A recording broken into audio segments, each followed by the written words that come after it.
Gaston de Foix et les Borgia. Alors d'une part, César, il le rencontre lors de la venue de César en 1498 qui amène au roi Louis XII une dispense. César est même accompagné de Julien de la Rovere, le futur Jules II.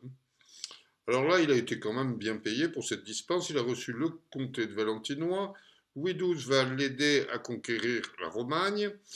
Et en plus de ça, il lui faut une fille, une princesse plutôt. Alors la première, Charlotte d'Anjou d'Aragon refuse, Germaine de Foix refuse aussi, et c'est Charlotte d'Albret qui est obligée d'accepter. Voilà, alors peu de temps après, ils vont se rencontrer, c'est lors de l'entrée triomphale de Louis XII à Milan. On sait qu'il est accompagné de son petit-neveu on le retrouve du reste même dans les chroniques de Jean Othon.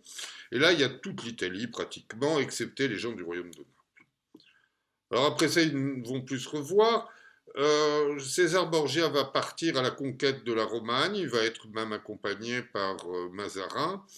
On pense du reste que ce personnage de Mazarin est soit César Borgia, soit Gaston de Foix. Alors, par contre, ce qui se passe au niveau de César Borgia, c'est qu'une fois son père meurt, il ne représente plus rien. Il va du reste être un fugitif.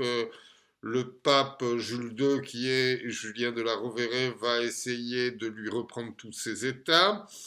Et il va mourir un peu dans une embuscade à Vienne. Alors, ce qui est drôle, c'est que Viana est quand même le titre de prince de Viana et le titre des héritiers du royaume de Navarre, le royaume de Navarre qui, on le sait, faisait partie du royaume du comté de Foix, ou du moins de la famille de Foix. Voilà, alors on va ensuite parler de Lucrèce. À tout à l'heure pour Lucrèce.